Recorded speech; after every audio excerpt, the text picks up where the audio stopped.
पिछली बार I did a video on Aamir Khan की कॉपीड फिल्म्स, कॉपीड इंस्पायर्ड जो भी कहना चाहो. You can watch that here. I think I will link it. और फिर मैंने रियलाइज किया कि S R K was in far behind. Universal brand and the man who taught us romance. लेकिन जितनी बड़ी उनकी स्टारडम है उतनी ही इंटरेस्टिंग है उनकी स्क्रिप्ट चॉइसेस. कभी इंटेंस लवर, कभी कोच, कभी साइंटिस्ट, कभी डॉन. एस आर के ने हर रोल को अपना बनाया है. लेकिन अगर आप ध्यान से देखें तो कुछ फिल्म्स ऐसी भी है जिनकी कहानी कहीं और पहले सुनाई जा चुकी थी, हॉलीवुड या किसी और लैंग्वेज में. मैं हूं जीशा और आज हम बात करेंगे उन शाहरुख खान फिल्मों की जिनका कनेक्शन हॉलीवुड और बाकी इंडस्ट्री से मिलता जुलता है. Like, share, comment and stay till the end please. Let's get started. 1993 में आई ये Abbas Mastan film had Shahrukh Khan in a dark anti hero role and was a breakthrough for him. लेकिन इस रिवेंज फिल्म ट्विस्टेड टेल का असली inspiration आया था from a film called a kiss before dying. Actually, this film also came from a book written by Ira Levin. It was adapted into two films, 1956 में और 1991 में by the same name. दोनों कहानियों का hero actually में एक anti hero होता है जो प्यार करता है, मैनिपुलेट करता है और मर्डर भी कर देता है अपने रिवेंज के लिए.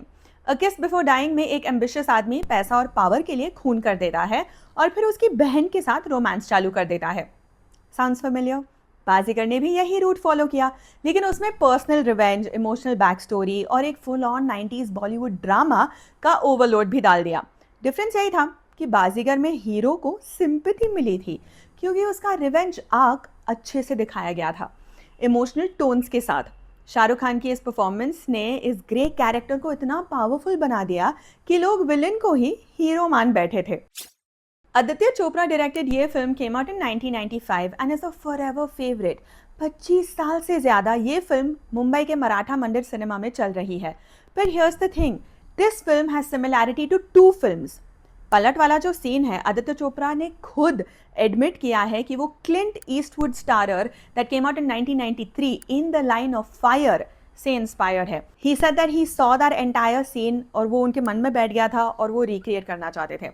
और जो पूरा ट्रेन सीक्वेंस है जिसमें नोक झोंक है, साथ रहना है मोटेल में, गुम हो जाना है, इवेंचुअली प्यार हो जाता है, is inspired from the 1985 Hollywood film the sure thing जिसमें जॉन क्यूसैक लीड रोल में है.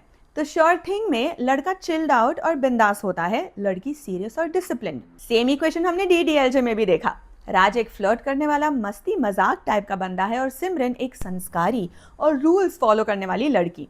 लेकिन यहीं से डीडीएलजे अपनी खुद की पहचान बनाता है. जहां द श्योर थिंग एक मॉडर्न फन रोमांस बन के रह जाता है, डीडीएलजे का second half has parental approval, Indian values और ट्रेडिशन, साथ साथ एनआरआई होम कमिंग एंगल भी है.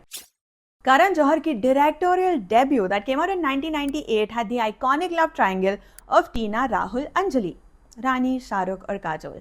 फिल्म में college romance, best friend love story और एक इमोशनल माँ बेटी एंगल था. लेकिन अगर आप डीप जाके देखें तो इसका structure Hollywood film sleepless in Seattle से मिलता जुलता है. स्लीपलेस इन सिएटल में एक आदमी होता है जिसकी वाइफ का देहांत हो जाता है और उसका 8 साल का बेटा अपने सिंगल फादर के लिए एक परफेक्ट पार्टनर ढूंढता है और फेट के थ्रू एक लव स्टोरी बनती है.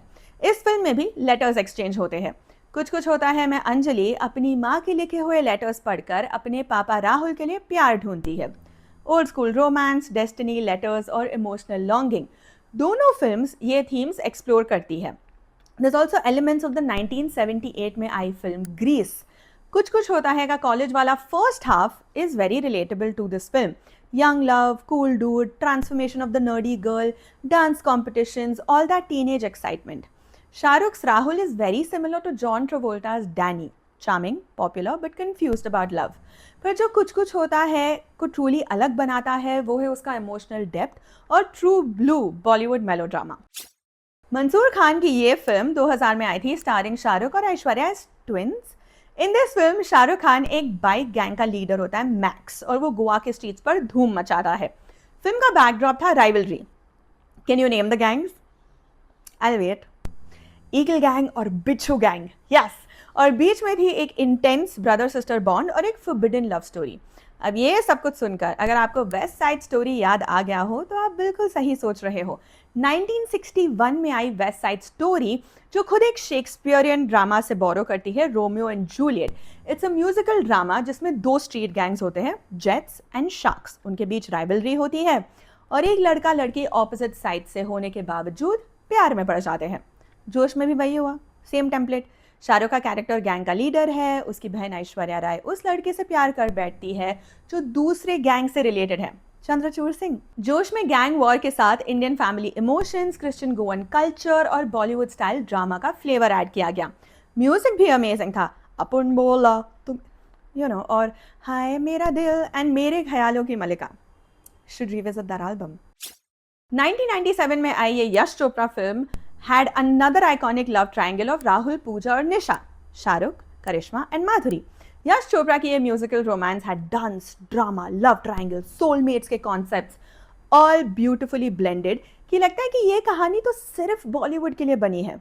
लेकिन अगर आप थिएटर और म्यूजिकल्स के फैन हो तो 42nd स्ट्रीट का नाम आपको शायद याद आएगा। 1933 की ये आइकॉनिक हॉलीवुड म्यूजिकल फिल्म एक ब्रॉडवे शो के रिहर्सल्स, कास्टिंग, ड्रामा और लास्ट मिनट रिप्लेसमेंट को बताती है। दिल तो पागल है में भी सिमिलर थीम्स देखने को मिलते हैं। Now it's not a copy पर से, but the central idea of a musical dance show जिसकी लीड अपना पैर इंजर कर देती है, फिर वो परफॉर्म नहीं कर पाती, and minute a novice has to step up as a substitute, all same.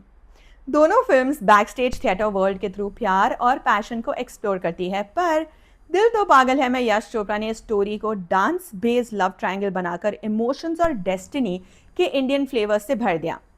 SRK की रोमांटिक इंटेंसिटी, माधुरी का ग्रेस और करिश्मा का स्पंक, ये तीनों मिलकर फिल्म को एक अनफॉरगेटेबल म्यूजिकल एक्सपीरियंस बना देते हैं। Another Adi Chopra film, this one came out in 2000 and taught us about परंपरा, प्रतिष्ठा, अनुशासन। मोहब्बतें एक ऐसी फिल्म थी जिसमें लव के नाम पे वायलिन बजता था, आंखों से आंसू टपकते थे और हरिवंश राय बच्चन के कोट्स शाहरुख के डायलॉग्स में घुल जाते थे। आदि चोपड़ा की इस इमोशनल ड्रामा में शाहरुख खान एक म्यूजिक टीचर है, राज आर्यन, एंड वो गुरुकुल में जाते हैं, एक ऐसी जगह जहां प्रिंसिपल नारायण शंकर, अमिताभ बच्चन, के रूल्स काफी सख्त है। इस सेटअप को देखते ही एक और पावरफुल हॉलीवुड फिल्म याद आ जाती है, dead poets society. This one came out इन 1989। वहाँ रॉबिन विलियम्स एक इंग्लिश टीचर बनकर एक स्ट्रिक्ट ऑल बॉयज स्कूल में आते हैं और स्टूडेंट्स को लाइफ को कार्पे डियम करना सिखाते हैं। और कहाँ सुना था ये लाइन आपने, carpe diem my friend? Katrina Kaif tells Hrithik Roshan in Zindagi Na मिलेगी दोबारा। बट कमिंग बैक, मतलब वो सिखाता है उन स्टूडेंट्स को कि जीना सीखो, फील करना सीखो, अपने दिल की सुनो। मोहब्बतें में भी राज मल्होत्रा अपने स्टूडेंट्स को सिखाता है कि प्यार सबसे बड़ा जज्बा है और उसके लिए अगर रूल्स तोड़ने पड़े तो डरना नहीं चाहिए। दोनों फिल्म्स में मेंटर स्टूडेंट बॉन्डिंग, अथॉरिटी से रिबेलियन और इमोशनल अवेकनिंग सेंट्रल थीम्स हैं। Of course Mohabbatein had a lot more emotional drama angles and couples. Aziz Mirza की 2003 में आई film had Shahrukh Khan playing Raj, एक केयरफ्री ट्रक कंपनी ओनर जो एक sophisticated fashion designer Priya Rani Mukherjee से प्यार करता है। दोनों बिल्कुल अलग दुनिया से हैं। वन इज इम्पल्सिव एंड देसी, द अदर इज काम एंड क्लासी, पर फिर भी प्यार हो जाता है और शादी भी। लेकिन असली कहानी तब स्टार्ट होती है जब expectations, ego, insecurities slowly start eating away at the romance and give the couple a reality check. ये कॉन्सेप्ट काफ़ी रिलेटेबल लगता है और इसी ट्रेजेक्ट्री पर चलती है Hollywood films Fools Rush In, जो 1997 में आई थी, और 1995 में आई Forget Paris. Fools Rush In में मैथ्यू पेरी और सलमा हायक का सडन मैरिज होता है और डिस्पाइट कल्चरल डिफरेंसेस दोनों रियलाइज करते हैं कि प्यार तो हो गया पर कंपैटिबिलिटी और लाइफस्टाइल चॉइसेस का क्लैश है। फॉरगेट पेरिस में भी बिली क्रिस्टल और डेब्रा विंगर एक रोमांटिक बिगिनिंग के बाद एक रेगुलर मैरिड कपल की तरह स्ट्रगल करते हैं। चलते चलते इन्हीं लाइंस पर चलता है, हैप्पीली एवर आफ्टर के बाद की कहानी दिखाता है, पर इंडियन स्टाइल में, ज़्यादा इमोशन, ज़्यादा ड्रामा और SRK style intensity. Now this one's interesting and I am really proud of it, I will tell you why. Ashutosh Gowariker की 2004 में आई ये film was a culturally redefining moment. So many people had a हृदय परिवर्तन and came back home, so many NRIs that is. एक soulful और thought provoking film है जहां शाहरुख खान ने मोहन भार्गव का रोल प्ले किया, नासा साइंटिस्ट जो अपने देश वापस आता है और एक छोटी सी गांव की जिंदगी उसके अंदर एक बड़ा बदलाव लाती है। ये फिल्म सिर्फ देशभक्ति नहीं, रिस्पॉन्सिबिलिटी और आइडेंटिटी के बारे में भी बात करती है। सरप्राइज ये है कि स्वदेश का कोर थीम कर्नाटका की क्रिटिकली अक्लेम्ड फिल्म चिगुरिदा कनसू से मिलती जुलती है। ये फिल्म 2003 में आई थी, starring Shivraj Kumar and Anant Nag. I know what you are thinking, ये 2003 में आई थी, स्वदेश 2004 में, कैसे ओवरलैप हो सकता है, कैसे कॉपी हो सकता है? या this one came out in October and Swades came out in December. It is possible. I went down that rabbit hole. Girish Kasaravalli के डायरेक्शन में बनी चिगुरिदा कनसू एस.एल. बैराप्पा के नॉवल पर बेस्ड थी, जहां प्रोटैगनिस्ट एक वेल एजुकेटेड मैन अपने रूरल होम टाउन आता है। दोनों फिल्म्स में एक आउटसाइडर अपने ही होम टाउन के असली प्रॉब्लम से टकराता है, जैसे इलेक्ट्रिसिटी, कास्ट, एजुकेशन, और धीरे धीरे समझता है कि रियल डेवलपमेंट कहाँ से आता है। स्वदेश ने इस थीम को ज़्यादा इमोशनल और सिनेमैटिक बनाया with Rahman's music and SRK's heartfelt performance. 1997 में आई अजीज मिर्जा की film Yes Boss, what a banger album, Shahrukh Khan और जूही चावला के बीच की स्वीट केमिस्ट्री को दिखाता है। एंड आप इसके प्लॉट को अगर ध्यान से देखेंगे तो ये कहानी हॉलीवुड की कुछ पुरानी फिल्मों से काफ़ी मिलती जुलती है, जैसे 1960 में आई दी अपार्टमेंट और 1993 में आई फॉर लव और money, which was also release as the concierge. Film में शाहरुख एक एम्बिशियस मिडिल क्लास एम्प्लॉय का रोल प्ले करते हैं जो अपने बॉस आदित्य पांचोली के लिए हर तरह का काम करता है, इंक्लूडिंग उनकी सीक्रेट डेट्स सेट करना। ये कॉन्सेप्ट डायरेक्टली दी अपार्टमेंट से इंस्पायर्ड है, जहां जैक लेमन अपनी बिल्डिंग का फ्लैट सीनियर ऑफिसर्स को यूज करने के लिए देता है। फॉर लव और मनी में भी माइकल फॉक्स का कैरेक्टर अपने बॉस के लिए काम करते करते एक लड़की के प्यार में पड़ जाता है, बिल्कुल वैसे ही जैसे यस बॉस में होता है।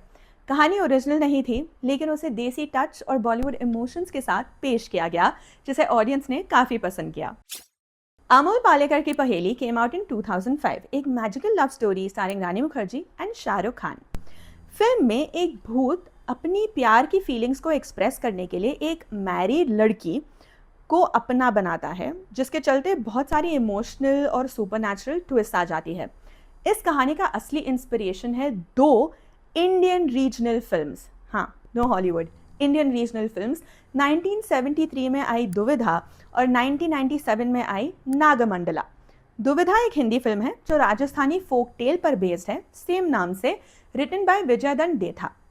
वहाँ भी एक भूत एक लड़की के पति की जगह ले लेता है और एक कॉम्प्लेक्स लव ट्रायंगल क्रिएट होता है between spirit, wife and husband. बहुत ही सटल और पोएटिक तरीके से इस फिल्म ने सुपरनैचुरल और इमोशनल एलिमेंट्स को एक्सप्लोर किया था। नागमंडला कन्नड़ा फिल्म और प्ले गिरीश कर्नाड के लिखे हुए भी सुपरनैचुरल लवर की कहानी बताती है, जिसमें एक नाग, स्नेक स्पिरिट, लड़की के पति का रूप लेकर उससे प्यार करता है। ये कहानी मैजिकल रियलिज्म और इंडियन फोकलोर को ब्लेंड करती है। पहेली ने इन दोनों रीजनल मास्टरपीसेस से इंस्पिरेशन ली, लेकिन उन्हें बॉलीवुड स्केल पे कलरफुल सेट्स, ग्रैंड विजुअल्स और एसआरके रानी के स्ट्रॉन्ग परफॉर्मेंसेस के साथ दिखाया। राकेश रोशन की ये फिल्म 1997 में आई थी। कोयला शाहरुख खान की एक इंटेंस एक्शन ड्रामा फिल्म थी, जिसमें वो शंकर का रोल प्ले करते हैं, एक म्यूट बंदा जिसे अपनी पहचान और प्यार के लिए लड़ना पड़ता है। फिल्म का प्लॉट लार्जली इंस्पायर्ड है हॉलीवुड की 1990 में आई फिल्म रिवेंज, जिसमें एक ऐसे आदमी की कहानी है जिसे पहले इमोशनल और फिजिकल टॉर्चर फेस करना पड़ता है और फिर अपनी इज्जत और प्यार के लिए बदला लेता है। दोनों फिल्म्स में हीरो का पास्ट ट्रॉमेटिक होता है और विलन एक डोमिनेटिंग क्रूएल आदमी होता है जो हीरोइन को भी मैनिपुलेट करता है। रिवेंज की तरह कोयला में भी दिखाया गया है कि कैसे एक शांत और हेल्पलेस इंसान अपनी आवाज़ ढूंढता है, लिटरली एंड फिगरेटिवली। एसआरके की परफॉर्मेंस, माधुरी दीक्षित का चार्म और अमरीश पुरी का विलन रोल कोयला को एक मसालेदार रिवेंज थ्रिलर बनाता है। शशिलाल के नायर की ये film came out in 2001 and had Shahrukh and Juhi Chawla. 1-2 का 4 एक एक्शन थ्रिलर है जिसमें शाहरुख एक tough, street smart police officer जय दीक्षित के रोल में है। फिल्म में क्राइम, फैमिली ड्रामा और एक इमोशनल जर्नी मिक्स है, जहां जय अपनी ड्यूटीज के साथ अपने दोस्त और कॉलीग की प्रोटेक्शन भी करता है। जब उसका कॉलीग ड्यूटी के वक्त मारा जाता है तो वो जय से कहता है कि वो उसके बच्चों को संभाले। इस फिल्म का कॉन्सेप्ट हॉलीवुड की 1991 में आई फिल्म वन गुड कॉप से इंस्पायर्ड है। वन गुड कॉप में माइकल कीटन एक ऑनेस्ट पुलिस ऑफिसर बनता है जो अपने मरे हुए दोस्त के बच्चों की जिम्मेदारी लेता है। दोनों फिल्म्स में पुलिस ऑफिसर का कैरेक्टर फैमिली के लिए सैक्रिफाइस करता है और क्राइम के खिलाफ लड़ता है। इमोशनल ड्रामा और लॉ एनफोर्समेंट का बैलेंस दोनों फिल्म्स में इंपॉर्टेंट है। लेकिन 1, 2 का 4 में बॉलीवुड के मसाला टच के साथ ज़्यादा एक्शन, रोमांस और कॉमिक रिलीफ भी था। यश चोपड़ा की 1993 में आई film had Shahrukh, Juhi and Sunny Deol. Darr की बात कर रही हूँ मैं। शाहरुख खान की आइकॉनिक साइकोलॉजिकल थ्रिलर जिसमें उन्होंने एक ऑब्सेसिव लवर का रोल प्ले किया, राहुल, जो अपने प्यार में इतना पागल हो जाता है कि स्टॉकर बन जाता है। ये फिल्म इंडियन सिनेमा में ऑब्सेशन और फियर को एक नए लेवल पर ले गई थी, लेकिन डर का इंस्पिरेशन क्लियरली हॉलीवुड की 1991 में आई फिल्म केप फियर से लिया गया। In fact, it was Adi Chopra who loved this film so much कि he wanted to adapt it into Bollywood. But then his father ended up directing the film. Cape Fear में Robert De Niro एक convicted criminal का role play करते हैं जो अपनी family को धमकाने और बदला लेने के लिए वापस आता है। दोनों फिल्म्स में ऑब्सेशन, फियर और साइकोलॉजिकल टेरर के एलिमेंट्स हैं, जहां विलेन अपने चाहतों के लिए बाउंड्रीज तोड़ देता है। डर ने इस कॉन्सेप्ट को एक रोमांटिक ऑब्सेशन में बदला, जिसमें विलेन का प्यार एक डेंजरस इमोशन बन जाता है। SRK ने राहुल के रोल में अपनी वर्सेटैलिटी दिखाई जो कि एकदम चिलिंग थी, जबकि केप फियर में डी नीरो का पोर्ट्रेयल साइकोलॉजिकली हॉन्टिंग था।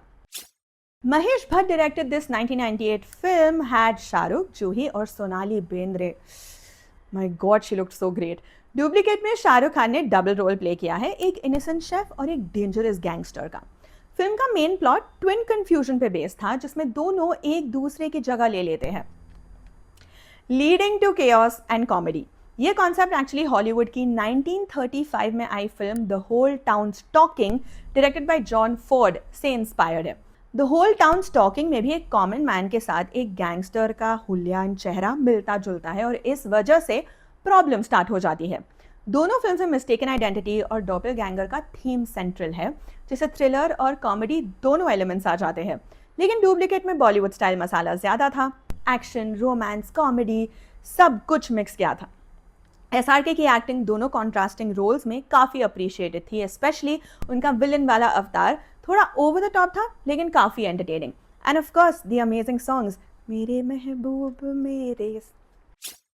तो दोस्तों, ये थी 14 ऐसी SRK फिल्म्स जो हॉलीवुड और रीजनल क्लासिक से इंस्पायर्ड है। काफ़ी इंटरेस्टिंग था ना देखना कि कैसे बॉलीवुड ने अपनी स्टाइल में इन कहानियों को दोबारा पिरोया। और भी है जो मैंने जानबूझ के नहीं बताए हैं ताकि आप मुझे कमेंट्स में बता सको। As always like, share, comment and subscribe. बाकी सिनी पगलूस के साथ भी शेयर कीजिए ताकि मैं ऐसे ही और इंटरेस्टिंग वीडियोस आप तक पहुंचाती रहूं। मिलते हैं अगले वीडियो में, तब तक के लिए टेक केयर।